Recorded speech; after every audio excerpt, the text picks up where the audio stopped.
ဒီနေ့မှာတော့မိုးရသည်နဲ့လိုက်ဖက်တဲ့ချင်းငံဆက်ပင်လယ်စာဟင်းလေးချက်စားပြစ်လို့ချက်နီးလေးကိုမျှဝေပေးလိုက်ပါတယ်ပထမဆုံးကင်းမွန်ရေပြည်ကြီးငါးရေပစွန်ရေကိုတန့်စင်ပြီးတော့ကင်းမွန်တွေကိုတော့ကွင်းလိုက်လှီးပေးပါမယ်ပြည်ကြီးငါးကိုတော့လျှားလိုက်လှီးပေးရပါမယ်ပစွန်ကိုတော့တန့်နာပေးရပါမယ်ပြီးရင်တော့အိုးထဲမှာရေးထည့်ပြီးတော့ကြက်သွန်ပြူရေဂျင်းရေပပလှီးထားတာလေးတွေထည့်ပါတယ်ကြက်သွန်လေးလေးစိတ်ခွဲထားတာလေးတွေထည့်ပါတယ်ဇပလင်ထည့်ပါတယ်ပြီးရင်တော့အသီးရွက်တွေကခရမ်းသီးလေးစိတ်လှီးထားတာရယ်မုံလာဥနီပပလှီးထားတာရယ်မြုပ်သီးပွားရုပ်ကွင်းလိုက်လှီးထားတာရယ်ထည့်လိုက်ပါတယ်ပဲသီးနဲ့ရုံးပရိသီးလှီးထားတာလေးလည်းထည့်လိုက်ပါတယ်ခရမ်းကျင်ဒီပပလှီးရတာလေးလေးရဲ့ထည့်ပါတယ်ခရမ်းကျင်ဒီကတော့အလဲရအစီတွေဖယ်ထားပါတယ်လဲရအစီတွေက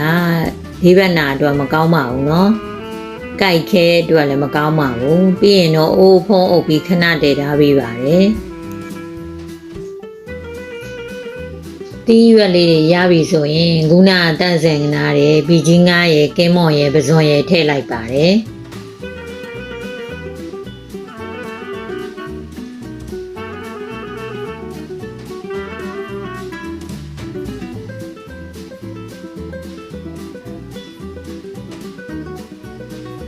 ရတာအတွက်တော့စားထည့်ပါတယ်ကြက်သားမုံထည့်ပါတယ်ချုံမုံစားလို့ဟင်းရွက်မုံထည့်ပါတယ်ငန်းပြားရည်ထည့်ပါတယ်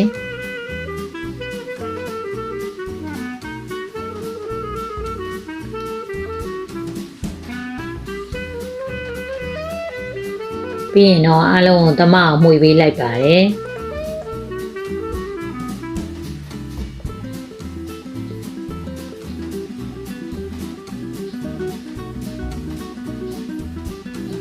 ငရုတ်ကောင်းမုံထည့်လိုက်ပါတယ်ငရုတ်ကောင်းမုံကရတာလဲကောင်းစေပါတယ်ညှိနဲ့လည်းပြောက်စေပါတယ်ငရုတ်သီးစိမ်းထည့်လိုက်ပါတယ်ငရုတ်သီးစိမ်းကတော့အဆက်ကြိုက်တဲ့သူတွေကတော့ပပလေးနဲ့မြမြထည့်လိုက်ပါเนาะကျမတော့အဆက်သိမ့်မစားနိုင်လို့အတောင့်နေပဲထည့်လိုက်ပါတယ်ဒီနေရာမှာဟင်းရည်ကတော့ကိုကြိုက်တယ်လို့ချင်းကန်ဆက်ပြင်နိုင်ပါတယ်เนาะပြီးရင်တော့ပကံလုံးနဲ့ထည့်ပေးရပါပကံလုံးနဲ့ထည့်ပေးလိုက်ပါတယ်ပကံလုံးနဲ့ထည့်ပြီးရင်တော့တမယာရေစမ်းပေးလိုက်ပါတယ်